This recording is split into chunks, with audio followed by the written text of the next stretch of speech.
చింతపల్లి మండలంలోని G Gouraram PSA society పరిధిలోను society కార్యదర్శి రాజశేఖర రెడ్డి గారు మనతో పాటు ఉన్నారు. నమస్కారం సార్. మీ సొసైటీ పరిధిలో ఎన్ని కొనుగోలు కేంద్రాలు ఓపెన్ చేశారు, వాటి పనితీరు ఎలా ఉంది? మా చింతపల్లి మండలం, ఉమ్మడి చింతపల్లి మండలం మొత్తం మీద 3 సెంటర్లు జరగడం జరిగింది. మా పిఏపల్లి ఏజెన్సీ జి గౌరారం నుండి 2 సెంటర్లను ఏర్పాటు చేయడం జరిగింది. ఇంకొకటి FPO కుర్మేడ్ సెంటర్ వాళ్ళు ఏర్పాటు చేయడం జరిగింది. మా 2 సెంటర్ల నుండి చింతపల్లి నుండి మేము ఇప్పటివరకు దాదాపుగా 30,000 క్వింటాలు సేకరించడం జరిగింది ధాన్యాన్ని. అదేవిధంగా తీదేడు సెంటర్కి వెళ్ళి 17,000 చిల్లర 10 క్వింటాల్స్ తీసుకోవడం జరిగింది.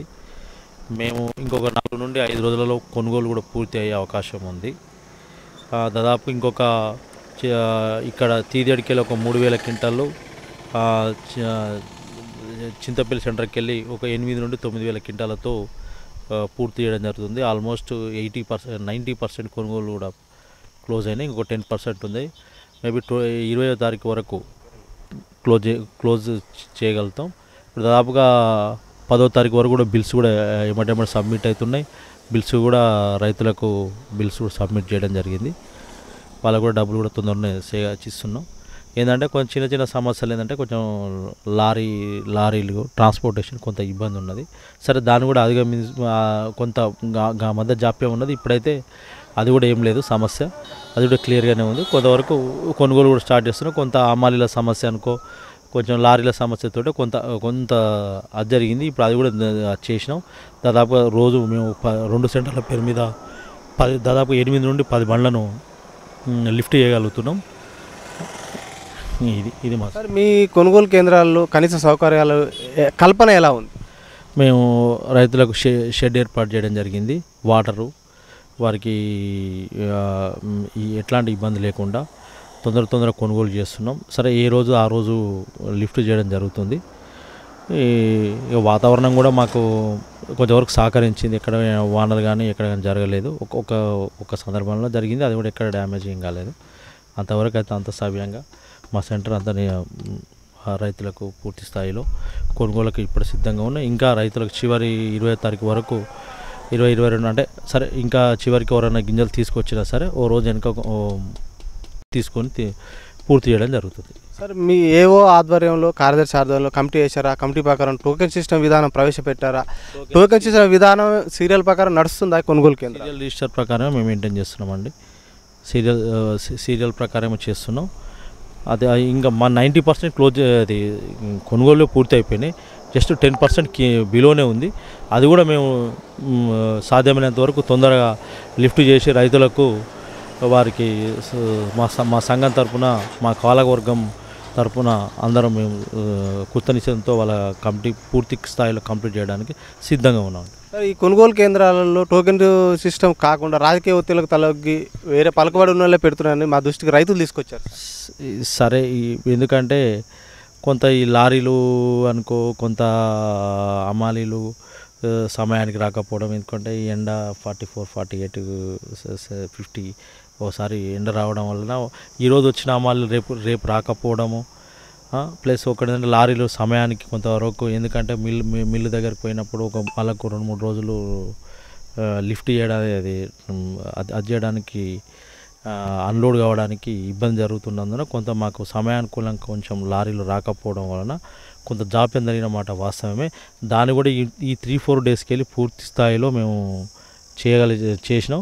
ఇంకా మాకు తెలిసి మా చింతపల్లి మండలంలో ఒక 20-25 బండ్లు, వెంకటంపేటలో ఒక 10 నుండి, తీదేడులో 10 నుండి 15 బండ్లతోటి దాదాపు 20వ తారీఖు వరకు మేము పూర్తి స్థాయి క్లోజ్ చేయడానికి సిద్ధంగా ఉన్నాం. సార్, ఏఎంసీ వాళ్ళు, మార్కెటింగ్ శాఖ వాళ్ళు తేమ యంత్రాలు కానీ, ఎలక్ట్రానిక్ కాంట్రాలు కానీ, ప్యాడీ క్లీనర్స్ కానీ వాటిని మీకు సకాలంలో అందించారా? అందిస్తే అటు పనితీరు ఎలా ఉంది? అవి అక్కడక్కడ మొరాయిస్తున్నట్టు మరి ప్రత్యామ్నాయంగా ఏమైనా ఏర్పాటు చేశారా? లేదు, మాకు అన్ని వాళ్ళు మార్కెటింగ్, ఏఎంసీ మార్కెటింగ్ మాల్ వారు పూర్తి స్థాయిలో మాకు సహకరించారు. వాళ్ళు పూర్తి స్థాయిలో మాకు అన్ని ఏమైనా ఇన్ఫ్రాస్ట్రక్చర్స్ పూర్తిగా మాకు ఇవ్వడం జరిగింది. అది కూడా రైతు సద్వినియోగం చేసుకున్నారు. మాకు పట్టాలు కానీ, మన తూర్పార పట్టే మిషన్లు కానీ ఈ అమాలీలు వేసే వేకాంటాలు కానీ పూర్తి స్థాయిలో మాకు ఇచ్చారు. ఇంకా కూడా మాకు ఇవ్వడానికి కూడా సిద్ధంగా ఉన్నారు. సరే మాకు అవసరాన్ని బట్టి మేము వాళ్ళ దగ్గర తీసుకోవడం జరిగింది అంతే. సార్ గోనె సంచుల కొరత ఉందంటున్నారు రైతులు, మరి అవి టెండర్ సకాలంలో పూర్తి చేయలేదా, ఎందుకు చెప్పింది? మాకైతే ఇక్కడ కూడా ఇబ్బంది జరగలేదండి. మా పిఎస్ఎస్ జిగారం చింతపల్లి మండలం తరఫున ఎప్పుడు కూడా మేము గోనె సంచులు లేకుండా ఎప్పుడు కూడా మేము చేయలేదు. మాకు పూర్తి స్థాయిలో గోనె సంచులు ఉన్నాయి, అవైలబిలిటీ ఉన్నాయి. ఇప్పుడు కూడా మాకు 20 నుండి 25 వేల సరుకు గోనె సంచులు మా 2 సెంటర్ల పేరు మీద మాకు అవైలబిలిటీ ఉన్నాయి.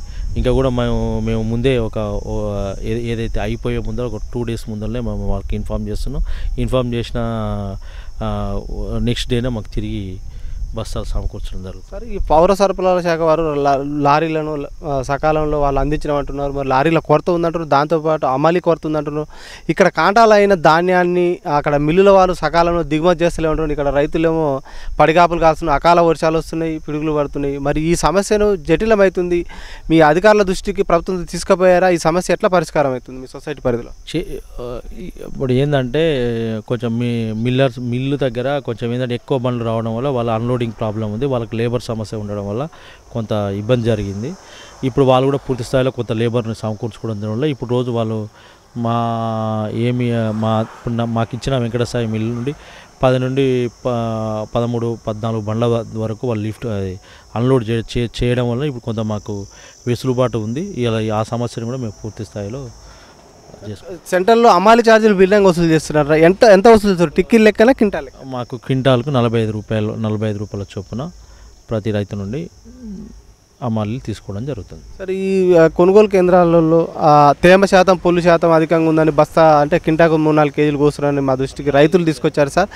అలాగే ఈ తేమ శాతము దాంతోపాటు ఈ లారీలు ఉన్నాయి కదా, అక్కడ దిగుమతి కావాలంటే ఇప్పుడు క్వింటాలకు 2 రూపాయలు 3 రూపాయలు అట్లా వసూలు చేస్తున్నారా? ఇది ఎంతవరకు వస్తాం? అది అట్లాంటిది ఏం లేదండి, ఏం లేదు.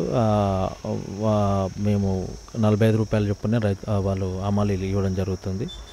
ఇక్కడ తేమ శాతం 17 ఉన్నప్పుడే మేము సరుకును లిఫ్ట్ చేయడం జరుగుతుంది.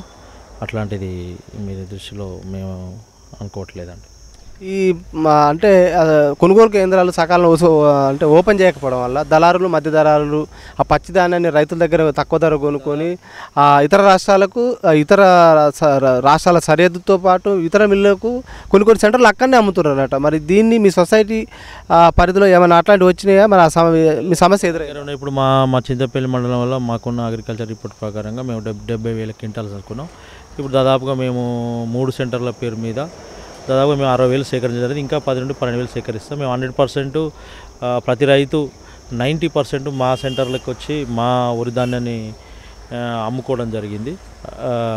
అట్లాంటిది లేదు, అంతా పర్ఫెక్ట్గా ఎవరు దళారీలు కానీ ఎవరు ఏం లేరు. పూర్తి స్థాయిలో వాళ్ళకు న్యాయం జరిగింది. సార్ ఏఎంసీ వాళ్ళు టార్పాలిన్లు కానీ వ్యవసాయ పరికరాలు సకాలంలో మేము అందిస్తున్నాం అంటున్నారు, రైతులేమో సొసైటీ వాళ్ళు మాకు సకాలంలో టార్పాలిన్లు ఇస్తలేరు అంటున్నారు. ఎక్కడ జాప్యం జరుగుతుంది, ఎందుకు ఈ నిర్లక్ష్యం? అయితే అది ఏంటంటే మేము కొనుగోలు చేసిన సరుకును కాపాడుకోవడానికి మాత్రమే టార్పాలిన్లు తీసుకోవడం జరుగుతుంది. మాకు సెంటర్కు ఒక 25 నుండి 30 టార్పాలిన్లు వాళ్ళు ఇవ్వడం జరుగుతుంది. ఏదైనా మేము కొనుగోలు సేకరించే సమయంలో మా బస్తాలు అంటే ఏదైతే రైతు దగ్గర మేము బస్తాలు కాంటా వేసిన తర్వాత వాటిని కాపాడుకోవడానికి మాత్రమే మేము పట్టాలను ఉపయోగించుకుంటాం. మీద అది రైతు ఎవరైనా మరీ ఇబ్బంది ఉన్నప్పుడు, రైతులకు ఏమైనా సమస్యలు ఉన్నప్పుడు, ఏదైనా ఆ టైంలో అకాలంలో వర్షం వచ్చినప్పుడు రైతులకు కూడా మేము పట్టాలు మా నుండి ఎక్స్ట్రా అంటే మా సరుకు కాపాడుకోగా మిగతా ఏమైనా మాకు ఉంటే అవి వాళ్ళకు కూడా ఇచ్చి తిరిగి వాళ్ళని మేము రికవర్ చేసుకోగలుగుతున్నాం. ఈ సొసైటీ పరిధిలో రుణాలు కానీ, ఎరువులు కానీ, విత్తనాలు కానీ, సబ్సిడీకి సంబంధించిన ఏమేమి అందిస్తున్నారు, ఎట్లా అందిస్తున్నారు, రైతుల్లో స్పందన ఏముంది, అవగాహన ఏమైనా కల్పిస్తున్నారా? మా నుండి మేము యూరియా ఫెర్టిలైజర్ వ్యాపారం చేస్తామండి. మేము అట్లా సీడ్ వ్యాపారం చేస్తాం. సీడ్ ఫెర్టిలైజర్ మేము దాదాపుగా ఒక 100 అంటే దాదాపుగా 2,100 అంటే దాదాపుగా 100 బండ్ల దాకా 100 లారీలను మొన్న యూరియా మా సొసైటీ నుండి రైతులకు అందించడం జరిగింది. పోయిన 24-25 సీజన్లో. ఇంకా 25-26 సీజన్ ఇంకా స్టార్ట్ కాలేదు, స్టార్ట్ అవుతుంది. మళ్ళీ కూడా మేము దాదాపుగా అది రైతులకు ఇవ్వడానికి సిద్ధంగానే ఉన్నాం. మేము కూడా మార్కెట్ వారికి ఆల్రెడీ మా ఏఓ గారు మా అగ్రికల్చర్ డిపార్ట్మెంట్ వాళ్ళు వాళ్ళకి ఇండెంట్ ఇవ్వడం జరిగింది. దాని ప్రకారంగా ముందుకు వెళ్తాం. కొనుగోలు కేంద్రాలను చైర్మన్ వైస్ చైర్మన్ కేంద్రాలు పరిశీలిస్తున్నారా? మరి రైతులకు ఎలా వీళ్ళు అంటే అకాల వర్షాలు సంభవిస్తున్నాయి, వీటికి వర్ష సూచన ముందే మీరు ఎట్లా తెలియజేస్తున్నారు?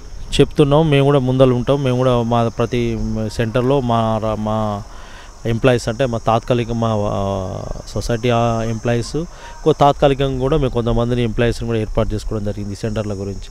వాళ్ళు ప్రతిరోజు ఎక్కడున్నా ఏదైనా రైతు అందుబాటులో లేకపోయినా ఆ రైతు కుప్పను కాపాడడానికి మేము వ్యక్తిగతంగా మేము శ్రద్ధ తీసుకుంటున్నాం. ఎక్కడ కూడా ఏ రైతు ధాన్యాన్ని కూడా ఇబ్బంది లేకుండా చూడడం జరిగింది. సరే, ఈ సొసైటీ పరిధిలో ప్రధానమైన పంట ఏమేస్తున్నారు? మా దగ్గర కాటన్ ఉంటుందండి మేజర్గా, కొంచెం ప్యాడీ, ఈ రెండు పంట. సరే, ఈ రైతులు పండించిన ధాన్యాన్ని నిల్వ చేసుకోవడానికి ఏమైనా గోడౌన్ల నిర్మాణం జరిగిందా సొసైటీ పరిధిలో? అవి ఎంత కెపాసిటీ మేరకు పనిచేస్తున్నాయి? మాకు ప్రస్తుతం అయితే గోదాములు కానీ అట్లాంటివి అయితే ఏం లేవు. మా దగ్గర అయితే ఇట్లా అంటే ఇక్కడున్న మా ఏరియా ప్రకారంగా రైతులు ఎవరు కూడా గోడౌన్లలో నిల్వ చేసుకునే అంత సరే రాను జరుగుతుండొచ్చు, కానీ ప్రస్తుతం అయితే అట్లాంటిది అయితే ఏం లేదు. ఈ సొసైటీ పరిధిలో రైతులకు మీరు సంవత్సరానికి ఎన్ని సమావేశాలు నిర్వహిస్తారో ఏ సమావేశాలలో రైతులకు అంటే భూసారం పెంపొందించడం కానీ, ఎరువుల వాడకం విషయంలో కానీ, పెస్టిసైడ్ తగ్గించడం విషయంలో ఎలాంటి అవగాహన సదస్సులు మీరు నిర్వహిస్తుంది ఈ సొసైటీ? 6 నెలలకు ఒకసారి 2 సర్వసభ సమావేశాలు నిర్వహించడం జరుగుతుంది. ఆ సర్వసభ సమావేశంలో మా సంఘ సభ్యులు మా సంస్థ యొక్క పనితీరు, ఆ పనితీరును బట్టి మేము వారు ఇచ్చే సూచనలు సలహాలు తీసుకొని మా గౌరవ అధ్యక్షుల వారు ఇచ్చే సూచనలను బట్టి మేము ముందుకు వెళ్ళడం జరుగుతుంది. సార్, ఈ యాంత్రీకరణ వచ్చిన తర్వాత రైతులలో పాడి పరిశ్రమ తగ్గిపోయింది సార్. ఈ పాడి పరిశ్రమ పెంపొందించడానికి మీరు రుణాలు స్వల్పకాలిక రుణాలు కానీ, మధ్యకాలిక రుణాలు కానీ, దీర్ఘకాలిక రుణాలు ఏమేమి అందిస్తున్నారు?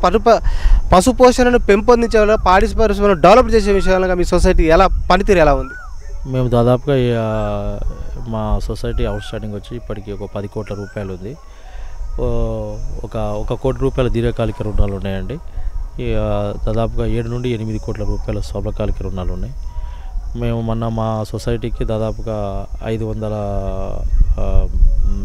పైచీలకు సభ్యులకు దాదాపుగా 4.5 కోట్ల రూపాయల రుణమాఫీ జరగడం జరిగింది. అవి కూడా తిరిగి ఎమ్మడే రైతులకు తిరిగి వారి ఖాతాల్లో జమ చేయడం జరిగింది. ఇది ఈ స్వల్పకాలిక రుణాలు ఎంత మేరకు అందిస్తున్నారు సార్? ఎకరానికి ఎంత ఇస్తున్నారు? ఎకరానికి 45,000 చొప్పున మ్యాక్సిమం అంటే తన భూమిని బట్టి 1,50,000 వరకు రుణాలు ఇవ్వడం జరుగుతుంది. దీర్ఘకాలిక రుణాలు మా సంఘానికి రాకపోయినా మేము బ్రాంచ్ ద్వారా మా సొసైటీ పరిధిలో రైతులకు డైరీ, షీపు, పౌల్ట్రీ, అదేవిధంగా మార్టిగేజ్కి సంబంధించిన లోన్లు కూడా బ్రాంచ్ ద్వారా ఇవ్వడం జరుగుతుంది. సార్, ఈ రాష్ట్రంలో 906 సొసైటీలు ఉన్నాయి, సహకార సొసైటీలు, 9 DCCBలు ఉన్నాయి. కేంద్ర ప్రభుత్వ గ్రాంట్ కానీ, రాష్ట్ర ప్రభుత్వాల గ్రాంట్ కానీ, ఆ 2 గ్రాంట్లతో పాటు నాబార్డు గ్రాంట్ మీ సొసైటీకి ఎలా అందుతుంది? మీ సొసైటీ ఎలా ముందంజలో ఉంది అప్పుల్లో కానీ ఆదాల్లో కానీ? గ్రాంట్స్ అంటే ఏంటంటే మా దేవరకొండ సబ్ డివిజన్కి సంబంధించిన సంఘాలు పూర్తి స్థాయిలో కొంత లాస్లో నష్టాలలో ఉండడం వల్ల కొంత ఏదైతే రిపోర్ట్ ప్రకారంగా నివేదికల ప్రకారంగా మాత్రమే ఆ గ్రాంట్స్ కానీ వచ్చే ఉంటుంది. కొంచెం మేము మాది C కేటగిరీలో ఉన్నాయి మా దేవరకొండ బ్రాంచ్కి సంబంధించినవి. దానివల్ల మేము కొంత ఈ ముందరకు వెళ్ళలేకపోతున్నాం. సరే, అది కూడా మేము ఈ మధ్యకాలంలో మాకు ఇవన్నీ మేము వ్యాపారాలు చేయడం వలన కొంతవరకు మా సంస్థ యొక్క పనితీరు మెరుగైంది. ఇప్పుడు ఇంకా ముందు కూడా మెరుగవుతుంది. ఇంకా రైతులకు కానీ ఇక్కడున్న ప్రజలకు అందరికీ కూడా మా సంఘ సభ్యులకు కానీ ఇంకా సేవలు అందించడానికి మేము పూర్తి స్థాయిలో సిద్ధంగా ఉన్నామండి. Thank you sir. చూస్తూనే ఉండండి మీ తెలుగు టీవీ.